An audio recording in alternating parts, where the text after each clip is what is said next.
subscribe.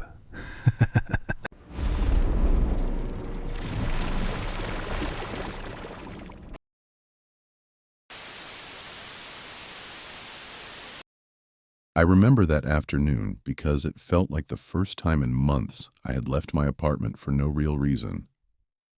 A few years ago, I was in a bad place. Not the kind you dramatize, not rock bottom in some cinematic sense, just a long, flat stretch of gray. Days blurred, nights stretched. I had a job I didn't care about, friends I hadn't seen in too long, and a quiet, persistent loneliness that made everything feel slightly pointless. I wasn't falling apart. I was just stalled. That day, I went to the mall. It sounds ridiculous when I say it now, but I didn't go to shop. I went to sit, to watch people. There's something about malls, at least the older ones, that makes them feel like contained worlds.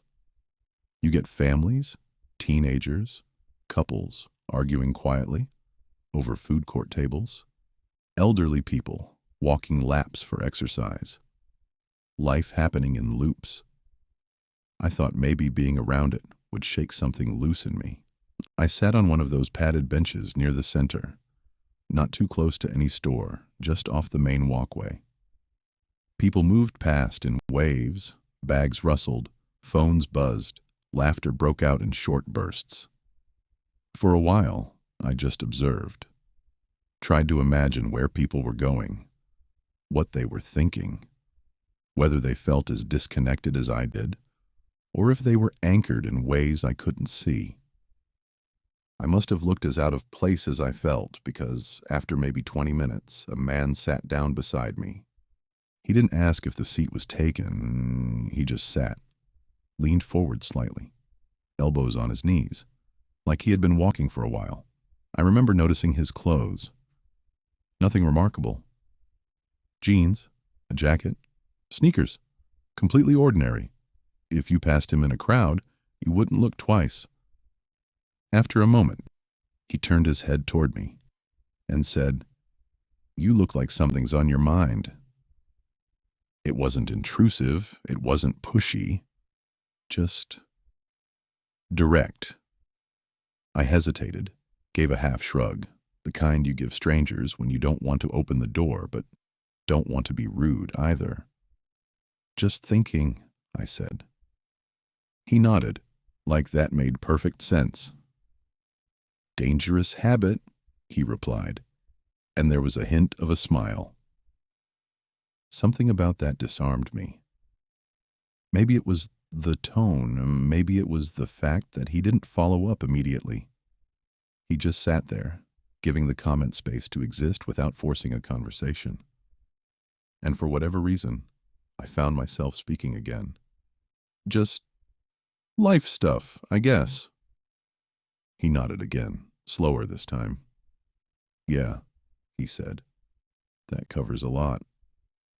And that was how it started. We talked for about an hour, maybe a little more. Time felt strange in that space, compressed and stretched at the same time. The conversation didn't follow a straight line. It drifted. Loneliness came up first, naturally. I admitted more than I expected to, telling him how disconnected I'd been feeling, how hard it was to find meaning in routines that didn't seem to lead anywhere. He listened, really listened, not the way people often do, waiting for their turn to speak, but attentively, like he was weighing each word. When he responded, it wasn't with empty reassurances. He didn't say, "It gets better," or "You just need to stay positive." Instead, he talked about how loneliness wasn't just about being alone. It was about feeling unseen, unheard, about how modern life had a way of isolating people even when they were surrounded by others. At some point, the conversation shifted to broader things. Society, politics, the way people seemed angrier than they used to be. He had strong opinions, but he expressed them calmly, almost academically. He talked about alienation, about systems that made people feel small, about how some individuals reacted by turning inward while others lashed out. I remember thinking he was incredibly articulate. There was a clarity to the way he spoke, like he had spent a long time thinking about these things. "What do you do?" I asked him at one point. He paused, just briefly. "I've had a few jobs," he said. "Nothing that stuck." It didn't strike me as odd at the time. It felt relatable, even. We talked about purpose, about whether people create it or discover it. He said something that stuck with me then, though it feels different now. "Some people just want to feel like they matter," he said. "Like they can leave a mark." I nodded. It seemed obvious, almost harmless. When the conversation finally wound down, it felt natural. Not abrupt, not forced, just a gradual quieting. People had come and gone around us, the rhythm of the mall continuing uninterrupted. I stood up first. "Hey," I said. "Thanks. I didn't expect this." He gave a small nod. "No problem." "I mean it," I added. "You've got a good way of looking at things." He smiled slightly. "Take care of yourself," he said. "You too." And that was it. I walked out feeling lighter. Not cured, not transformed, but like something had shifted. Like I had been heard, even if just by a stranger on a bench. That night, I turned on the TV without really thinking about it. Background noise, more than anything.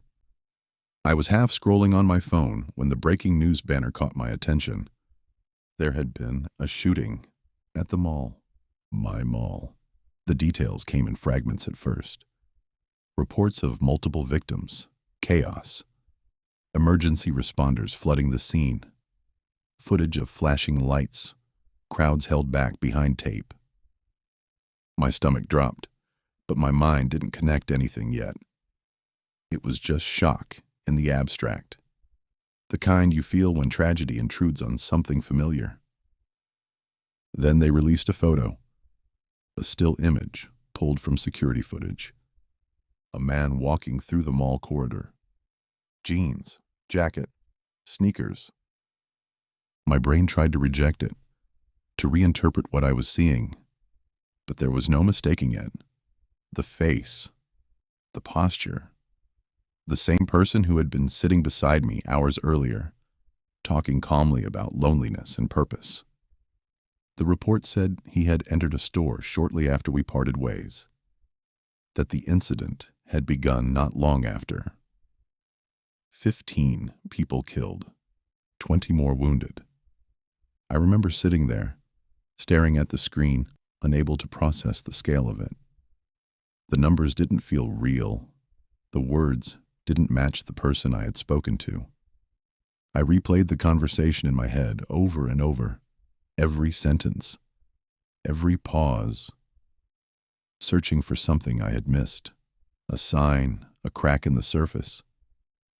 But there was nothing obvious, no raised voice, no overt anger, just ideas, thoughts that, at the time, felt philosophical, detached. "Some people just want to feel like they matter." That line came back to me again and again, changing each time I heard it in my memory. For a long time after, I couldn't go back to that mall. Not because of fear, exactly, but because of what it represented. That bench, that conversation, the realization that you can sit beside someone for an hour, share something that feels meaningful, and still have no idea who they really are.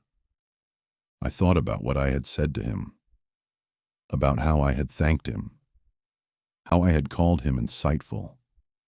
It made me question my own judgment. in a way I hadn't expected. Not in a self-blaming way. I know now that there was no reasonable way I could have predicted what would happen, but in a deeper sense, how little we really see of each other. How much can be hidden behind ordinary words, ordinary faces. The loneliness I had felt that afternoon didn't disappear after that day, but it changed shape. It became less about being alone and more about the strange distance that can exist even in close proximity. Sometimes I still think about him, not with sympathy, not with understanding, but with a kind of unresolved confusion about how someone can speak so clearly about the human condition and still be so completely disconnected from it. And I think about the people who were there that day, the ones who never went home. All because, for one person, leaving a mark meant something unthinkably destructive. It's a lesson I never wanted, but it's one I carry with me everywhere now.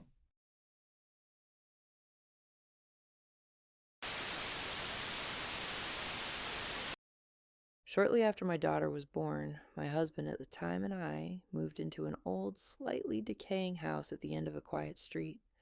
It had that charming but unsettling energy: uneven floors, sighing pipes, and trees that scraped the windows whenever the wind picked up. We also had a large dog then, and the house came with a built-in dog door in the back, something that seemed convenient at the time, if a little too big to be practical. I've never loved the dark. As a kid, I had a weird incident with someone lurking outside my bedroom window, and ever since, nighttime noises have never quite felt innocent. So when the house creaked or something thudded in the yard, I'd do what any reasonable adult would do: freeze, pull the blanket over my head, and convince myself it was nothing. Not long after my husband moved out, taking the dog with him, it was just me, the baby, and the house. That's when the sound started to feel different, less random, more deliberate. One evening, just as the light was fading, I was in the living room with my daughter when my phone died. I went to the kitchen to find the charger. Like always, it had migrated to some random counter. As I walked in, I felt it immediately, that heavy, prickling sense that something wasn't right. I looked out toward the backyard. The gate was open again, and sitting in the middle of the yard was a man. He was cross-legged, perfectly still, facing the house. He wore a dark hoodie, the hood pulled low, and even though the sun hadn't fully set yet, he had sunglasses on. He didn't move, not when I stepped closer, not when I stood there long enough to be absolutely certain he could see me. He just stared. I locked the back door with shaking hands, grabbed my phone and charger, and hurried to my laptop. I messaged the first person online, telling them someone was in my yard and to call the police if they didn't hear from me soon. I kept thinking he'd leave once he knew he'd been seen, but minutes passed and nothing changed. My daughter asked for water, and I had to awkwardly tell her we couldn't go into the kitchen right now, trying to keep my voice steady. Finally, my phone came back to life. I called 911, trying to sound calm while explaining that there had been a man in my yard, though I wasn't sure if he was still there. The dispatcher asked if I could check. Carefully. I crouched low, creeping back toward the kitchen window. The back door was still locked, but that's when it hit me. The dog door. It was huge, and there was no way to secure it. My stomach dropped. I slowly stood just enough to glance outside, and found him right there, closer than before. Right up near the house, his face turned toward the window. Even through the sunglasses, I could feel him looking directly at me. I gasped, stumbling back, and the dispatcher's voice sharpened, telling me to get my child and go somewhere safe immediately. I rushed to grab my daughter, and that's when I heard it. A slow, deliberate creak, the dog door. I turned just in time to see it shift inward, and then impossibly his head forced through the opening. The hood dragged against the edges as he shoved his face inside, twisting unnaturally to fit. And then he screamed. Not words, just this raw, guttural, unhinged scream that filled the kitchen and echoed through the house. It was loud enough that my ears rang, loud enough that my daughter started crying instantly. I didn't think, I just ran. I grabbed her, bolted out the front door, and sprinted across the street to my neighbor's house, pounding on their door until they let us in. I remember clutching her so tightly while apologizing through tears, trying to explain what had just happened, while also realizing I'd left everything behind. Our cat, my phone charger, the wide open house. The police arrived quickly. When they came back around the side of the house, they had him with them. They said they found him sitting calmly on my back step, like nothing had happened, casually pushing the dog door back and forth with one hand. I had the dog door boarded up that same night. But we didn't stay much longer after that, because after everything, I couldn't shake the feeling that maybe some of those noises I'd been hearing all along weren't just the house.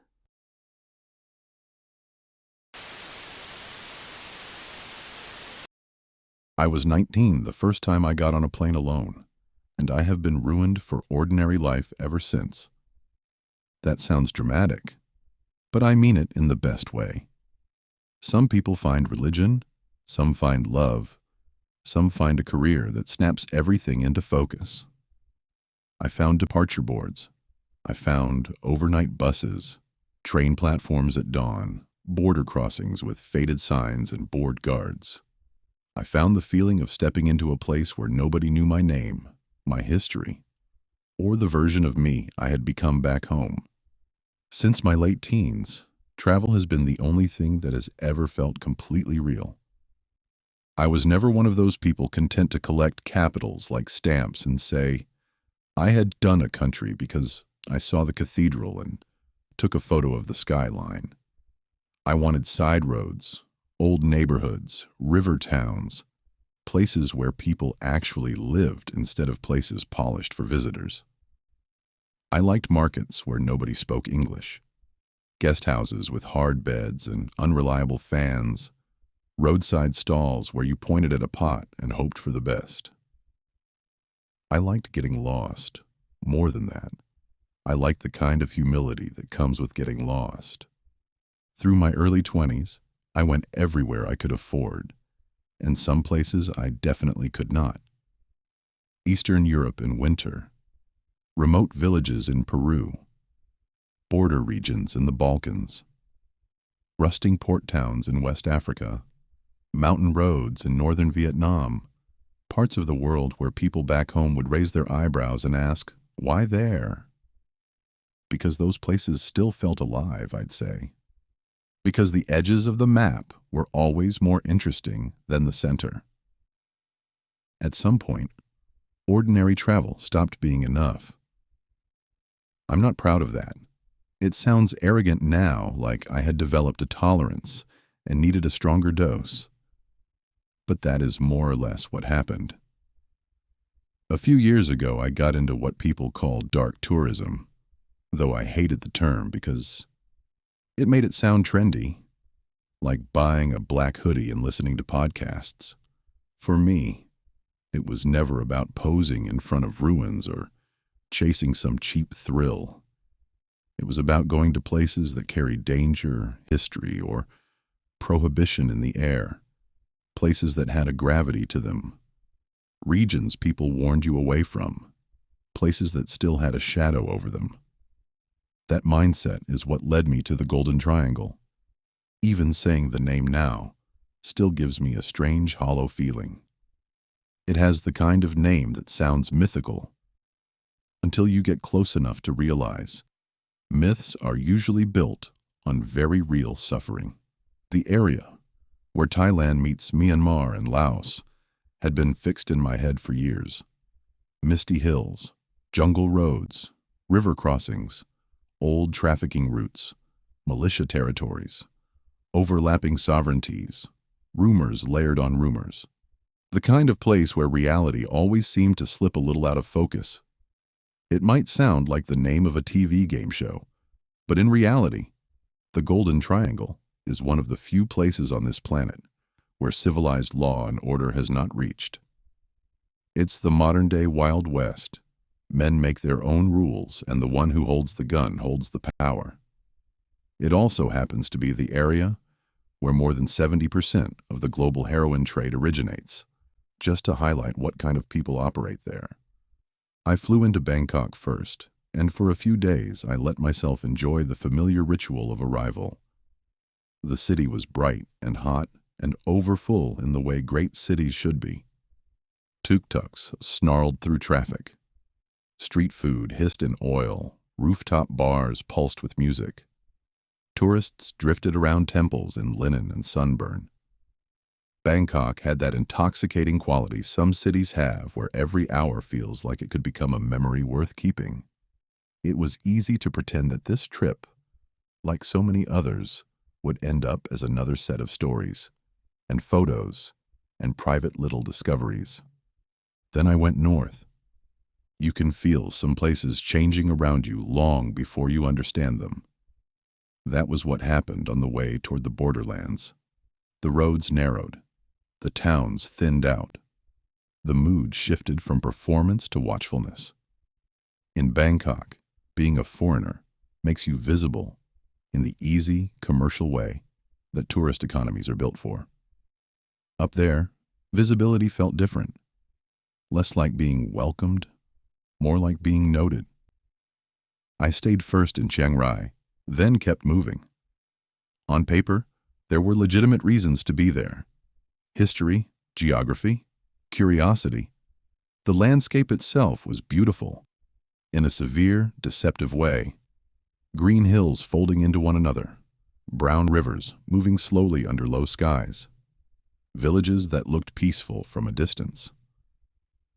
But beauty in a place like that can unsettle you more than ugliness. It makes you forget, briefly, what lies under the surface. By then, I had started hearing the kind of warnings travelers like me are too good at translating into invitations. Don't go wandering too far. Don't ask too many questions. Don't hire random drivers. Don't cross where you shouldn't. Don't assume everyone who smiles is harmless. Every caution only sharpened the place in my imagination. I told myself I knew the difference between recklessness and curiosity. I told myself I had experience. I told myself I was careful. Those were the lies I packed alongside my clothes. It happened after sunset, on the second night out near the river.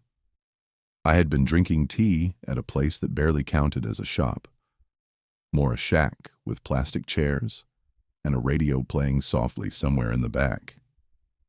I remember the owner looking at me in a way I only understood later. Not friendly, not hostile. Just puzzled that I was still there after dark. I paid, stepped outside, and realized too late how empty the road had become. A pickup truck rolled up without urgency, which somehow made it worse. No screeching tires, no cinematic violence.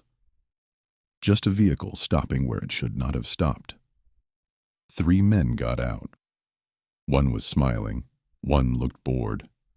The third looked like the only one there who might actually enjoy what came next. I knew immediately that running would be pointless.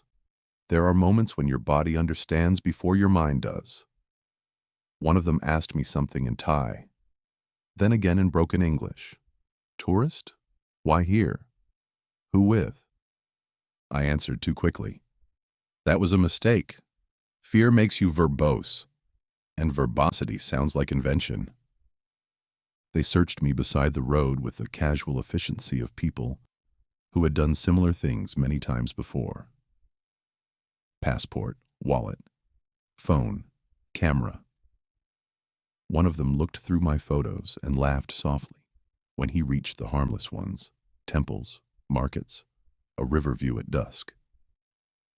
Another asked me if I was police, then army, then journalist. Every answer I gave felt thinner than the last. They put me in the truck. I will never forget that drive, not because of speed or violence, but because of how ordinary the world looked outside the window while my life was being reduced to its simplest terms. Trees, mud, the occasional light in the distance. A dog crossing the road. Inside the truck, nobody raised their voice. Nobody needed to. I had crossed some invisible threshold, and we all knew it. We stopped at a compound or camp or roadside property. I still could not tell you exactly what it was. Corrugated roofs, hanging bulbs, a muddy yard, men moving in and out of shadow. Not a dramatic fortress. Something worse. A functioning place. A place with routines. A place where I was not the first problem brought in after dark. They sat me in a chair and questioned me again. Where was I from? Why had I come? Who had sent me? What was I looking for? I kept returning to the same desperate truth, which sounded absurd even to me. I was just a traveler, just a tourist, just an idiot with a backpack and too much confidence in the romance of dangerous places. At some point, one of them said a name I recognized from things I had read before the trip. The kind of name that exists half in headlines and half in rumor. Whether these men actually belonged to some powerful network or were simply invoking it, I had no way of knowing. In that moment, it hardly mattered. What mattered was that they had the authority of men who believed nobody would come looking for me in time to help. Money changed the tone first. I gave them everything I had on me, then access to more. I paid because there was nothing else to do. They took it with the air of men deciding whether an insect was worth crushing or letting crawl away. For a while, I thought that might be enough. A stupid foreigner taxed for his stupidity. Then one of them said I could leave if I proved I understood whose ground I had stepped onto. He wanted loyalty, allegiance, a sign that I would remember, a mark. At first I thought he meant some sort of tattoo, and my mind flinched. I wish it was something so reversible. He looked me in the eyes, held up his hands. He was missing the ring fingers on both. In a sinister whisper, he said, "When you join the triad, you give them your life. No wife, no kids. Triad are your family. If you want us to do something for you, prove that you are family too." What I will say is that fear changes the borders of the self. Things you believe are impossible become negotiable when the alternative is death in a place where your name means nothing. I did what they demanded. I did it shaking so hard I thought I would black out.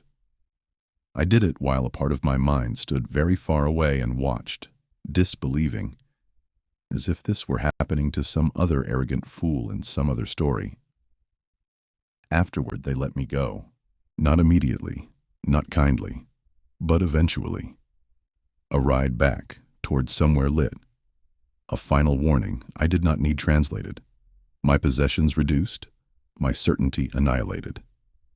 By the time I reached a proper clinic, and then, later, a larger hospital, the whole thing already felt unreal, like something my brain had stretched and distorted to make sense of it. People always imagine that surviving something like that gives you clarity.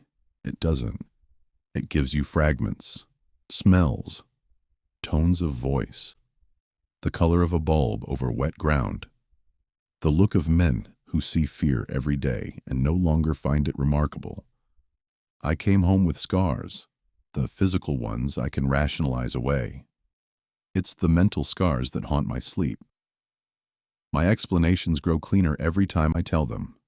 Accident, theft, bad situation while traveling, a version suitable for friends, another for family, another for strangers. I learned quickly that most people do not want the full truth anyway. It unsettles them too much. They prefer lessons neatly packaged. They want danger to make sense. I do wonder sometimes if I ever meet my future wife on my wedding day, when the ceremony reaches the "with this ring" section, and we look down at where my finger used to be. What do I say then? Do I turn to everyone and say, "Sorry, folks, my ring finger is buried in the mud somewhere in Laos or Thailand or God knows"? So here is the neat version. Since age has made me less romantic and more honest, there are parts of the world that are beautiful, fascinating, and absolutely not meant for your curiosity. There are places where your desire for authenticity means nothing, where your passport means less than you think, where your confidence is mistaken for stupidity, because, in truth, that is exactly what it is. Not every warning is a challenge. Not every forbidden place contains wisdom. Sometimes it contains men with power, rules you do not understand, and consequences that last the rest of your life. I still travel. I probably always will. But I no longer believe the world owes me access just because I want to see what is hidden. Some places are hidden for a reason. And sometimes, when they say don't visit, you should listen.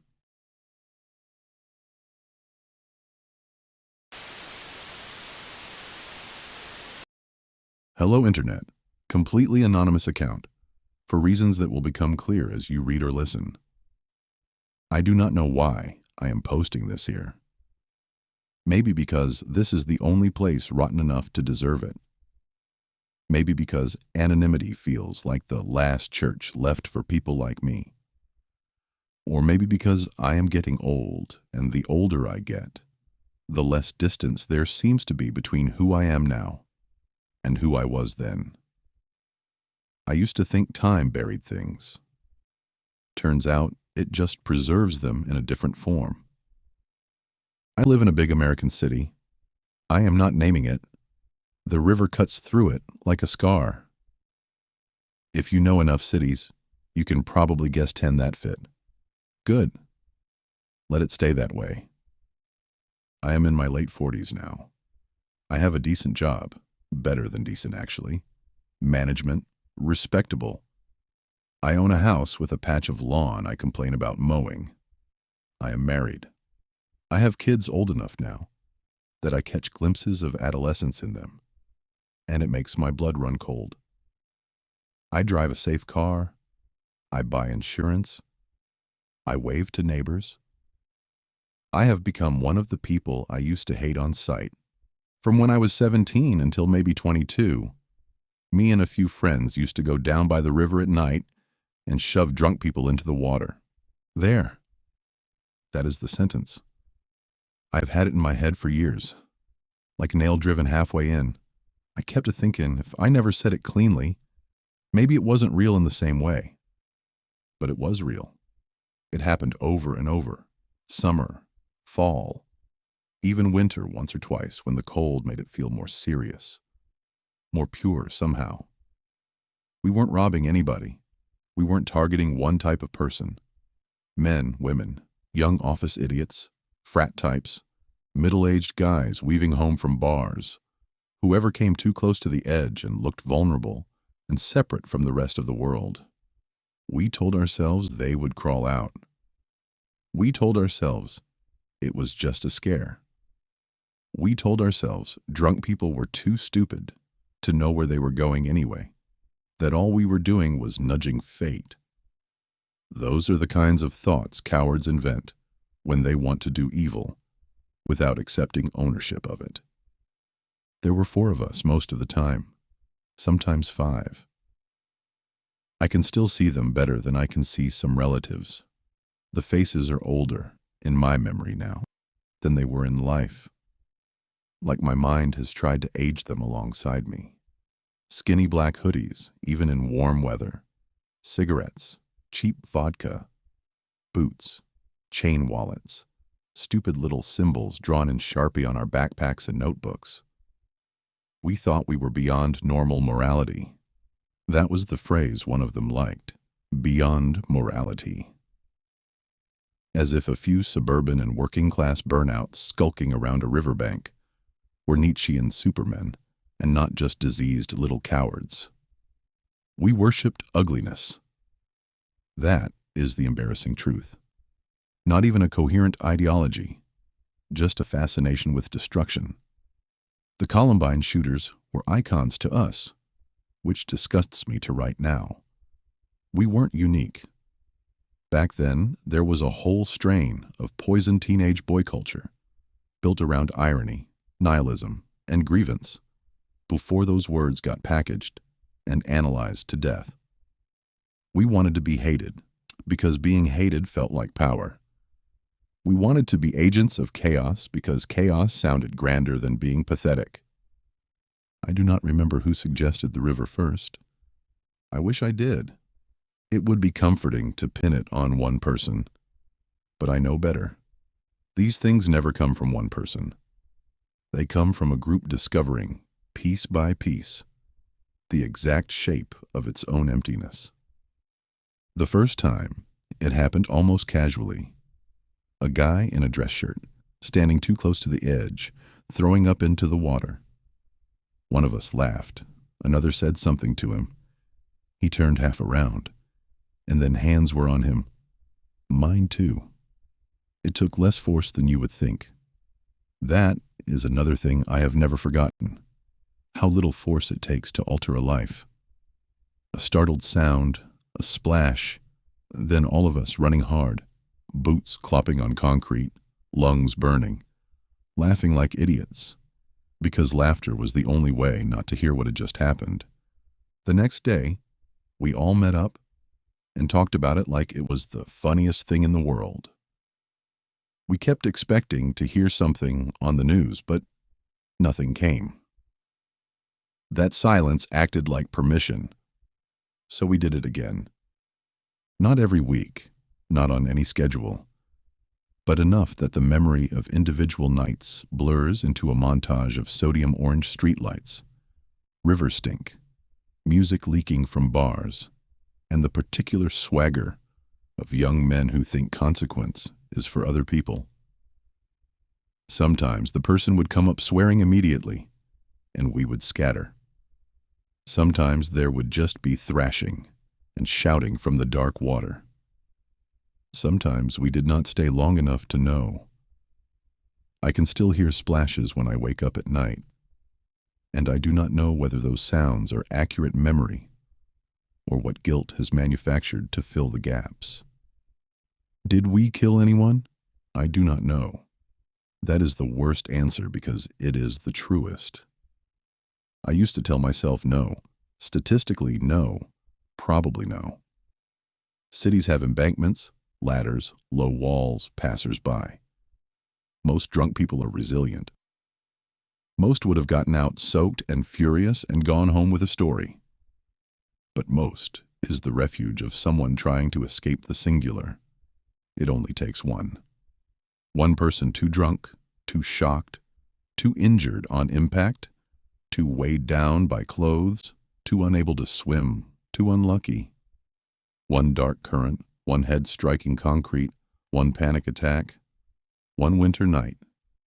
A few years ago, my wife showed me a true crime documentary on YouTube about the theory of the smiley face killers. Adults turning up dead in rivers after nights out. I couldn't watch it. I told her some lie about how I find that stuff crass, but in reality, it genuinely made me question if that was us. We never sprayed any smiley faces, and most of the cities on the video I've never stepped foot in. But that documentary made me nervous for weeks and put me as close to a panic attack as I have ever come. There was one woman I think about more than the others. I say woman, but she was probably my age now, or younger, which is strange to realize. Long coat, high heels in one hand, laughing to herself as if she had just left some party where everyone finally loved her. She was alone. I remember that part because even one of us hesitated. But we were drunk too, drunk on each other and on the ritual. She went in hard, and there was this sharp cry first. Not fear, exactly. More surprise transformed instantly into terror. We ran, same as always. For years after, whenever I saw an article about a body being found in a river, I would read it in a cold sweat checking age, checking date ranges, checking impossible details, as though the internet could hand me a ledger and settle the debt cleanly. It never does. Life is more disgusting than that. It lets you continue. By 22 or so, it stopped. No final pact, no dramatic breakup. People drifted. One got a girlfriend and started pretending he had always been too smart for our crap. One moved away. One got arrested for something unrelated. One vanished into drugs, I heard. I got a job through an uncle. Started wearing collared shirts. Started discovering that if you imitate a normal person long enough, doors open. That might be the part that bothers me most. Not that I reformed through revelation or punishment, but that I was absorbed. The world took me back. It rewarded me for punctuality, composure, and selective silence. There is no visible mark on me. No one at work looks at me and sees river water. My wife does not know. My children do not know. They know me as stern sometimes, quiet sometimes, embarrassingly enthusiastic about practical things. They do not know there was a stretch of years when I was a predator, haunting a waterfront for sport. As I have gotten older, shame has changed texture. In my 20s, it was abstract, a fact I could push into the background with hangovers and ambition. In my 30s, it would flare up randomly, usually when I saw teenagers acting tough and stupid, and I would think, you have no idea what stupidity can become. In my 40s, it has become almost theological. I find myself wondering about judgment, not in the cartoon sense of flames and devils, but in the sense that reality itself may keep accounts better than we do. What judgment do I deserve? Prison, probably, if there were names and evidence and one straight line from act to consequence. Public disgust. Loss of everything I built on top of it. Maybe that would be justice. Maybe it would only be theater arriving late. I do not know. I think about confession, real confession, not this. I think about trying to find old police reports, drownings, missing persons. I think about hiring someone to help me search records, and then I imagine actually uncovering one face, one name, one family, and I freeze. Cowardice survives age better than acne. Sometimes I wonder where the others are. Are they dead? Respectable? Do they remember it the same way I do? Do they minimize it? Joke about it? Wake up at 3 a.m. and stare at the ceiling while their heart pounds for no obvious reason? Did any of them ever tell anyone? Have I passed one of them in daylight without recognition? Both of us softened by age, carrying groceries, our old sins hidden under fleece jackets and reading glasses? Maybe one of them will read this and know. Maybe not. I am not writing for absolution. Anonymous strangers cannot absolve anything. I think I am writing because I spent years believing evil had to look dramatic, monstrous, cinematic. But often it looks ordinary. It looks like boys with bad haircuts and cheap liquor and a taste for contempt. It looks like a group laugh after a splash in the dark. It looks like a man in his late 40s, rinsing dinner plates while his children argue in the next room, suddenly unable to breathe because he has remembered exactly how the river smelled on cold nights. People talk about becoming a different person. I do not believe that anymore. I think the worst thing you have done follows you like a second skeleton, invisible, intact, holding up everything you become afterward. That is all. Hate me if you want. You should. I do.